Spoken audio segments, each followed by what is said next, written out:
Well, that was a bit of a roller coaster season, wasn't it?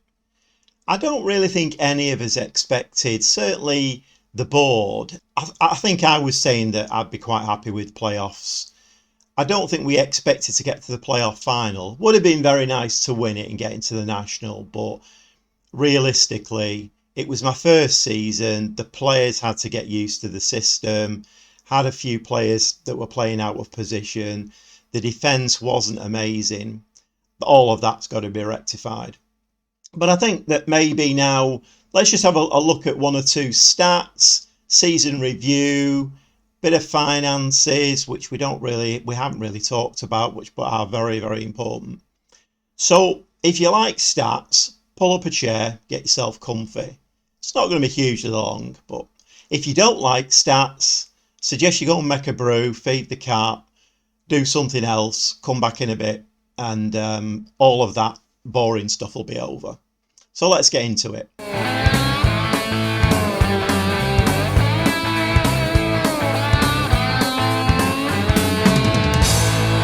So as you can see, now the season's finished, the board have set budgets for me for next season.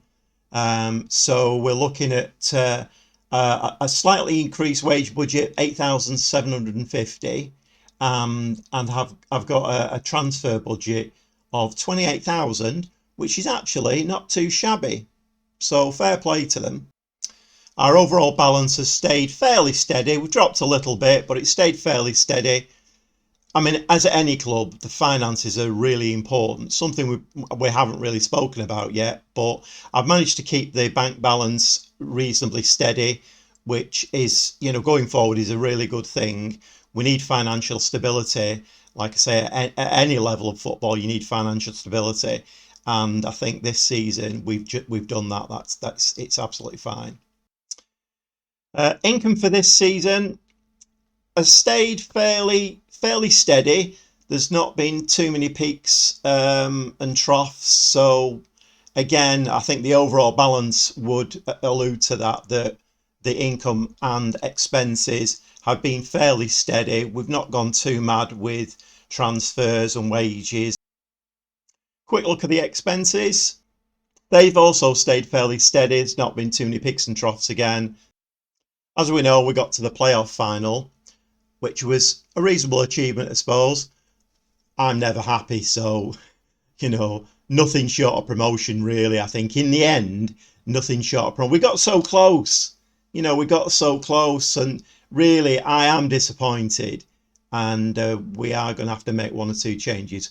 But anyway, so let's have a look at the season review. The new arrivals this season, it's very hit and miss. It's a problem that I'm sure I'm going to come up against in this forthcoming transfer window. Trying to sign players at this level is not easy, let me tell you. So we've got 6 players who came in with an average rating of over 7. None of those really, I mean, the goalkeeper, they're giving him a rating of over 7. He only played 4 times. So we will see next season with Melvin Minter whether he turns into a good goalkeeper or not. Even Conrad Logan, who came in, he played 19 times for us. He got 7.04. So, and then there was 2 loanees in there. Loughlin didn't really play that much. Dacker's played a few times, scored a few important goals. 𝐒𝐞𝐻, he will be staying. I'm going to try and sign him on another contract for next season. So he came out with a 7.08, I think it's that. So again, none of those stats are mind-blowing really, but again, it all is relevant to the league that we're in, the type of players that we're able to sign, the money that we're able to offer. Now we're going to have a look at moments to remember. I don't think these are my moments to remember. I think these are more dictated by the media and the board, but let's have a quick look anyway. So the biggest win was the 5-0 against Bradford. Matches to remember: the away FA Trophy against Hereford, we won 1-0.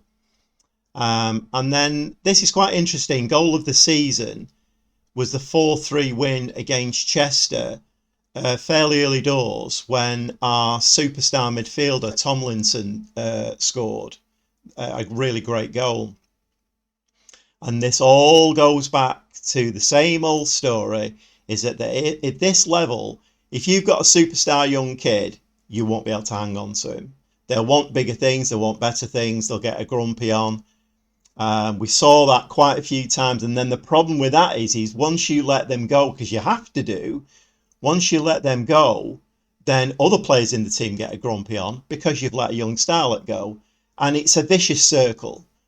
And again, like I say, in the summer transfer window that's coming up, I'm sure we'll see the same old things reappearing all the time. One or two more very interesting financial stats for you. So we had no new sponsorship deals this season.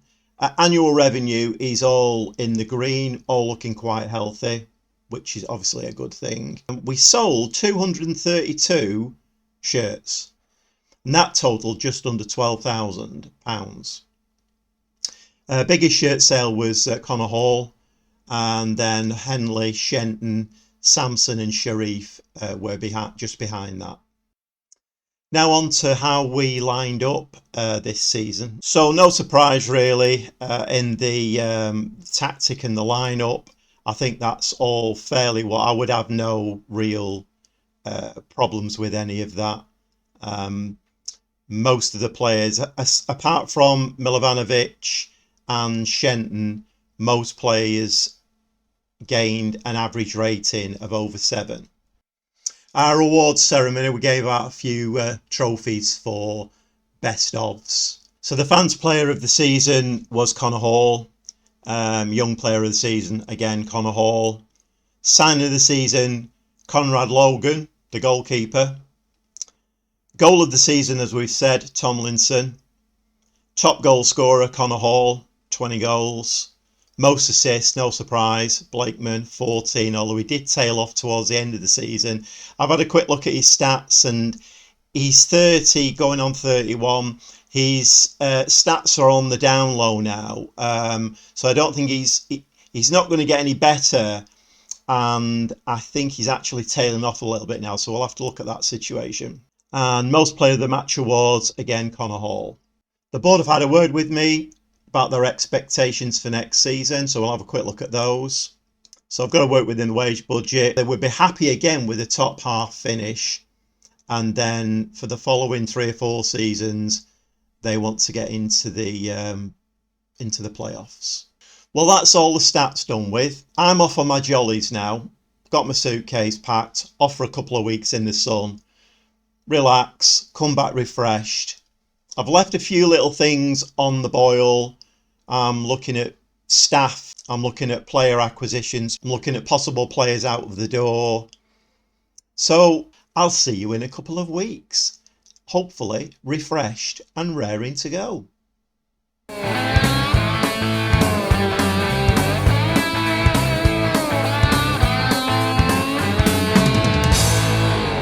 Okay, raring to go. I had a nice break. I'm not due back in till Monday, but I just thought I'd nip in the office and have a quick look. I nipped in to see the chairman, asked him for a coaching course, refused it again. I asked him for another coach, and guess what? They've upped my coaching staff from 3 to 4. Before I went away, I also set in motion a new contract for 𝐒𝐞𝐲, and he's actually signed it, which is nice. So we've got 𝐒𝐲𝐲 now until the end of this coming season. Having had a good look at the players and staff, before I went away, I also set in motion, our assistant manager was out of contract, so we let him go, and I brought in a new assistant manager. Chris Llewellyn, 42-year-old. Just have a look at his stats. As you can see, much improved. People management of 12. Player ability, player potential judging is much improved. And he can actually do a little bit of coaching as well, which is always handy. This is why I want my coaching badges. Never mind. We'll keep trying. We'll keep knocking on the door. And before I nip off home and finish off my holiday, I'll just show you a new player that we've brought in.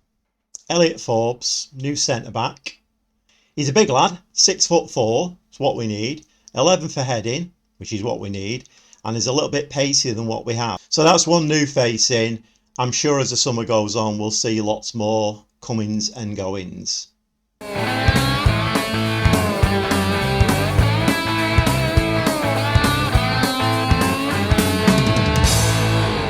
Back again, raring to go. Can't wait to get this season started. Well, I've had the lads in, had a bit of a word with them, didn't want to frighten them to death. So I basically said, top half finish, lads. How do we think about that? And you know what? They were all okay. But let's face it, I want to do better than we did last season.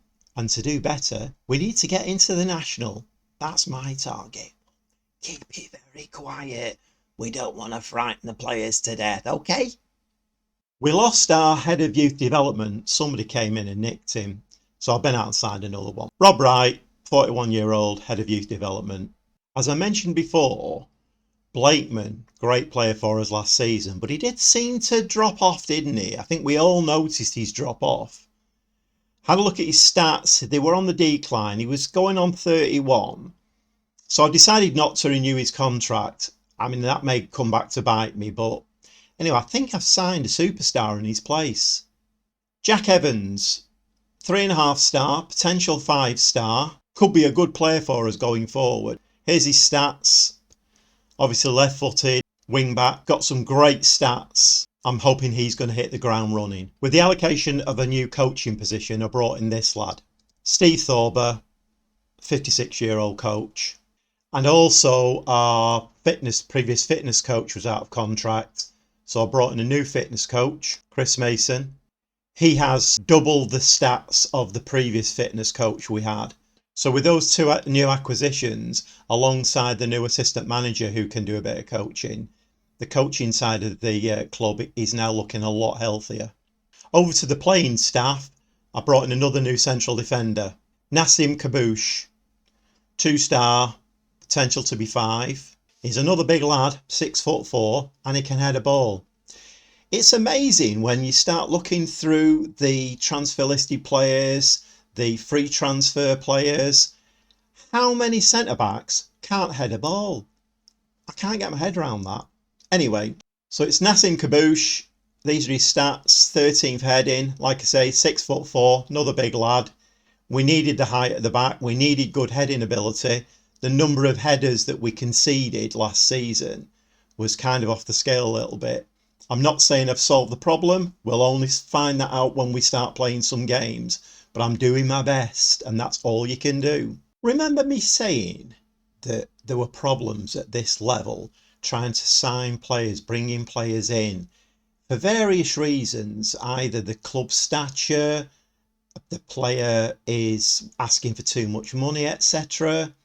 So have a look at this. Is a good example. There's a couple of examples here. Have a look at this. So this is a player that I was after, Johnny Madison. Good player, looked as though he would fit in really well with my philosophy. I'm not currently interested in entering into contract discussions. I believe that playing in the Vanarama National League North for Chorley wouldn't be a good career move. And yet, he was on the radar. The scouts have identified him. A director of football had said, yeah, okay, it was a goer. But no. Here's another example. We offered a contract to 𝐄𝐩𝐢𝐬𝐿 McEntee, an Irish centre-back. Great stats, looked the part. He actually accepted the contract. Everything was fine. Moved on. The next thing we know, Swindon Town Tranmere Rovers have offered contracts to him. And he eventually went to one of those. I think it was Swindon that he went to. Now I can tell you, that's happened to me 16 times. I've been keeping count. 16 times I've either had a player say yes, he'll come, contract signed, not a problem, but ends up going elsewhere, or the stature of the club's not good enough for them and they want more money, or there's various reasons. But 16 times I've identified players who would make the team better, hopefully get us to our goals of getting into the national, and I've been thwarted 16 times. It's really, really difficult. However, I'm working very hard to build a team for next season. I'm doing my best. The next one through the door is Lewis Ritson, another centre-back. There's a bit of a theme here. Have you picked that up, the theme? Centre-backs. 23-year-old, 3-star with the potential to be 4.5. Have a look at his stats. Not quite as tall, this lad, 5'11", but he's got good heading, marking, tackling, positioning, determination. He's a good all-round centre-back, good all-round defender. Hopefully he will settle in and do well. And keeping with the theme, I'm trying to build a team of centre-backs. Well, I'm not really, but we do need centre-backs. Scott Wilson, coming in as a 3.5-star with the potential to be 4.5-star. Have a look at his stats. 6'1", all round, looks defensively okay. I think until a ball is kicked, we're not going to know how these players are going to perform. I am buying players for position, or bringing players in for positions that suit my tactics. So as opposed to last season where I had to use quite a lot of the previous manager's players, these players are more to fit my tactics. Hopefully better defensively, a little bit quicker, taller, with the heading capabilities to try and stop some of the problems that we saw last season. I'll bet you can't guess what position the next player I've signed plays in. Centre-back? He's a striker. Jake Cassidy, 29-year-old 4-star striker. Stats-wise, he looks like this. Good all-round stats. I've noticed in the Media Dream 11, in key players, that Jake Cassidy is actually in there. Not massively high up, but he is in there, so maybe he's one to watch. The next player in, a bit of experience, 32-year-old midfielder. We need to balance it a little bit. It is quite a young team, so we need a little bit of balance in there. Michael Woods, 32-year-old midfielder, box-to-box or deep-line playmaker. All-round stats look okay. Quite a few of the familiar faces from last season were out of contract. Had a look at the stats and whatever, decided to let them go. Samson being one of them. Dackers was on loan. I let his loan expire. So I brought in another striker, Andre Wright, coming in as a 3.5-star with its potential to be 4.5-star. Quite a nippy lad, this one. His pace and acceleration are really good. So again, we'll have to see. Hopefully he'll bang in the goals for us. Let's have a look at his stats. So he's got a pace of 12, acceleration of 12, finishing of 11. Hopefully. We'll never know until the season kicks off and we start getting a few games under our belt. Now onto a bit of cover for midfield. Kieran McGregor, 2.5-star, potential to be 5. He can play as a Mazzala, so a bit of a backup for a Serre. Passing, technique, off the ball, vision, work rate, seems to be fairly well rounded. He's only 19. Back to experience in the team, another midfielder coming in who is 34, I think he is. Yes, Danny Rose, 34-year-old central midfielder, 3-star. I'm trying to get the blend right. Again, it's frustrating. Some of the players that you want to sign won't come. Particularly some of the older ones who have maybe played at a higher level and don't really want to drop down to the Vanarama North at this stage of the career. It can be quite difficult sometimes. Reasonable stats, can play box to box, central midfielder supporting. So again, experience. Our right wing back, Henley, decided that, to be fair, he was a very, very good player. High star rating. He decided that he wanted to move on. He was out of contract. He didn't want to sign. He was adamant he wouldn't sign a new contract with us. So Halls, who played a little bit for us last season at centre back, I've dropped him in at right back, but we did need some cover there. So I brought a couple of young loanees in to cover at right back. First one is Frankie Ealing. Like I say, in on loan, 2.5 stars, potential to be 5. Don't think he'll be ripping up any trees, but he's reasonable backup. And the other one is Sam Bird. He's coming on loan from Fleetwood. Again, 2.5 star with the potential to be 5. Another decent backup for right wing back. As ever, the media like to have their say on who they think are going to be superstars, which teams are going to get promoted, relegated, blah, blah, blah.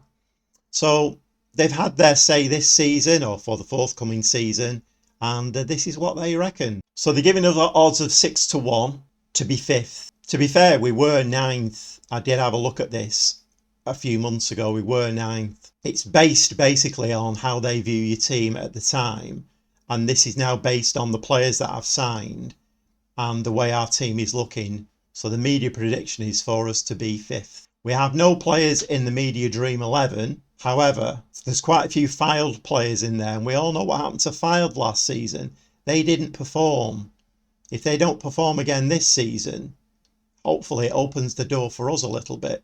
Well, that was a review of last season's efforts, and I hope you found it interesting, the insight into the trials and tribulations of a manager at this level, with the frustrations that go with all the transfer shenanigans, etc.